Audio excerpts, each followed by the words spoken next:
Hello, good morning, students. Today we are taking the unit number 3, chapter number 4. The unit is magnetic effect of current. First of all, we are taking what is the moving charges and magnetism. In this one, what is the magnetic effect of current? Suppose that we already learned in the class 10th an electric current, that is flow of electric charges, produces magnetic effect in the space around the conductor called strength of magnetic field, or simply we say that magnetic field. It is invented or experienced by the Ørsted through its experiment. What is that experiment? You already remember that thing. He supposed that make a circuit. In this one, you just look at this picture or in the circuit diagram. Okay, in this circuit diagram he has a battery, a conducting wire, resistance, and one is here, that is the we say magnetic needle. Okay, in normal situation it shows this north and south direction. Okay, so when current and the battery is connected likewise, positive terminal of that battery is connected with the resistance, and then the key is there, and negative of that battery is connected with negative of that battery, negative pole of that that magnetic needle is with negative terminal.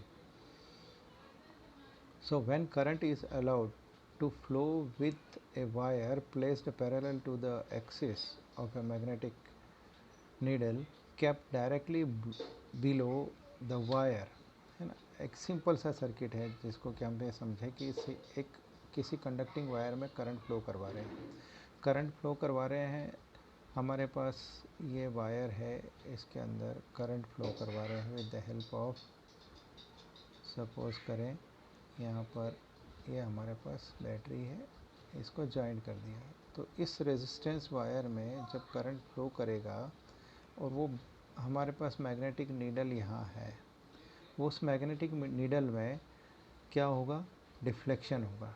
Y? Because of flow of charges. Magnetic field is also associated with the flowing charges, means electric field के साथ साथ magnetic field भी associated रहता है. तो यहाँ पर ऑरस्टेड ने एक्सपेरिमेंट किया कि व्हेन करंट वाज रिवर्स, है ना, मैग्नेटिक नीडल जब एक डायरेक्शन में फ्लो करवाया जा रहा है, जब करंट को एक डायरेक्शन में फ्लो करवाते हैं, है ना, तो मैग्नेटिक नीडल का जो डिफ्लेक्शन है वो सपोज दैट एंटी क्लॉकवाइज है ना, और सब अगर सपोज दैट करंट का डायरेक्शन चेंज करते हैं, मीन्स पॉजिटिव नेगेटिव टर्मिनल को पॉजिटिव टर्मिनल के प्लेस पर कर देते हैं, तो जो डिफ्लेक्शन का डायरेक्शन है वो चेंज हो जाता है. This means if we change the direction of flow of current, it change the direction of magnetic field lines, or we say that the deflection will show the change in the direction of magnetic field lines. This was the first experience or experiment performed by the Ørsted. He was the Danish physicist.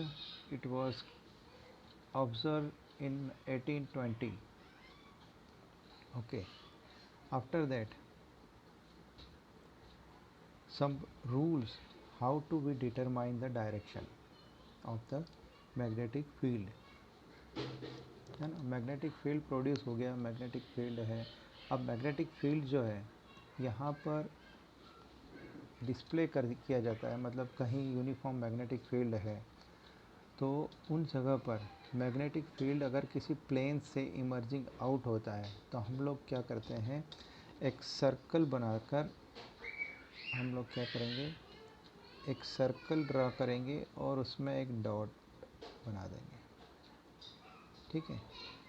और यदि वो अगर वो जो plane of the paper है ना, वो जो करंट है और a field going into the plane, ये आउटसाइड द प्लेन हो रहा है और इनटू द प्लेन होगा तो क्रॉस हो जाएगा,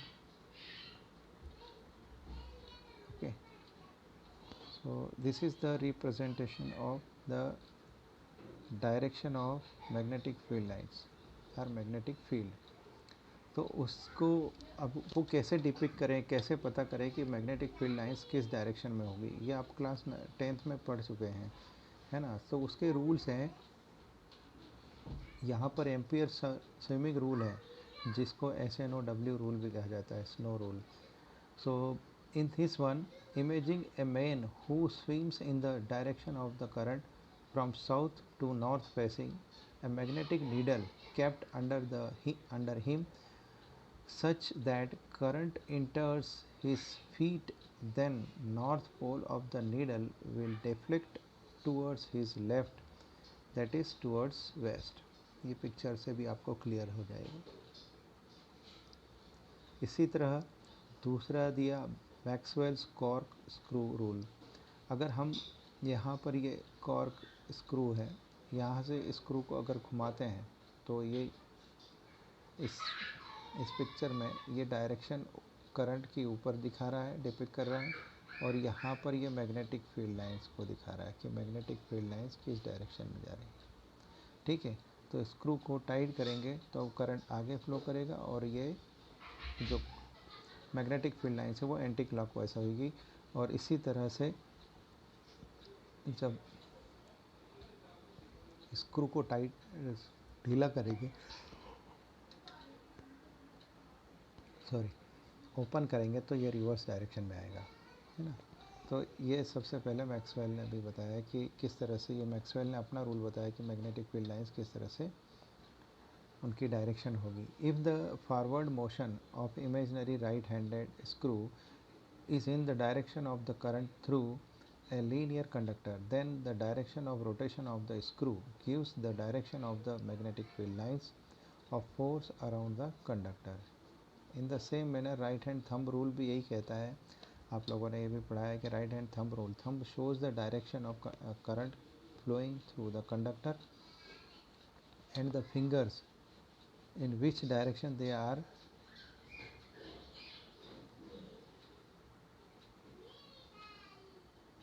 है ना, वो जो फिंगर्स हैं वो जिस डायरेक्शन में इन सर्कलिंग जो होंगी, जिस डायरेक्शन में घूमेंगी, वो फिंगर्स बताएगी मैग्नेटिक फील्ड लाइंस की डायरेक्शन। इन दिस फिगर आपको ये बता रही हैं मैग्नेटिक फील्ड लाइंस की डायरेक्शन,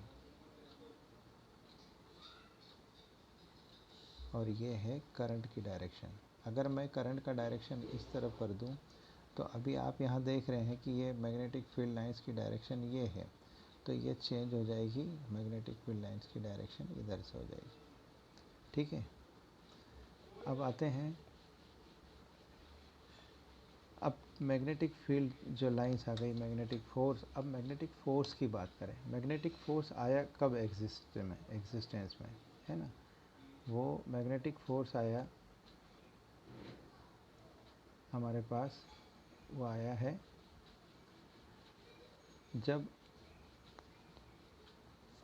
यहाँ पर चार्ज को किसी भी कंडक्टर में मूव किया जाए, हाँ ठीक है, चार्ज को किसी भी कंडक्टर में मूव किया जाए तो लॉरेंट्ज का मैग्नेटिक फील्ड और कब एग्जिस्टेंस में आता है, जब चार्ज फ्लो करता है।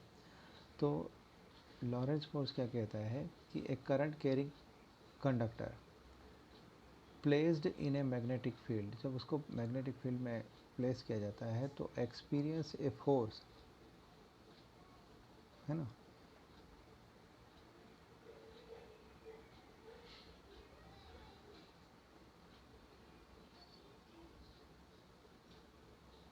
means that the moving charge in the magnetic field experience a force that is called Lorentz force.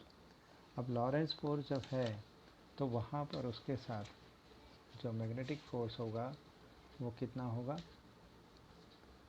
वो हो जाएगा F equals to q v b sine theta. यहाँ पर B मैग्नेटिक फील्ड है, Q चार्ज है, V is the speed और velocity of the charge है ना। अब इसको वेक्टर फॉर्म में नोट करना चाहेंगे तो b q v b sine theta n cap, और पूरा वेक्टर में लिखना चाहें तो F equals to q v cross b, है ना, ये F हो जाएगा। अब यहाँ पर अगर ये बात देखें और यहाँ पर एन केप जो है वो एन केप यूनिट वेक्टर है along the perpendicular direction of velocity vector and magnetic field vector। अब आते हैं स्पेशल केसेस पर। इन स्पेशल केसेस में क्या है, सबसे पहले केस है कि if the charge is in the state of rest. अब जब चार्ज कंडक्टर में फ्लो नहीं करेगा तो मैग्नेटिक फील्ड उस पर एक्सपीरियंस होगा, नहीं होगा। So obviously in this equation हम अगर v की वैल्यू ज़ीरो रखें, है ना, v को ज़ीरो रख दें तो क्या होगा, ये वैल्यू पूरी ज़ीरो हो जाएगी, ठीक है, ये सारी वैल्यू, तो फोर्स कोई एक्सपीरियंस नहीं करेगा। अगर कभी दूसरे केस में हम देखें,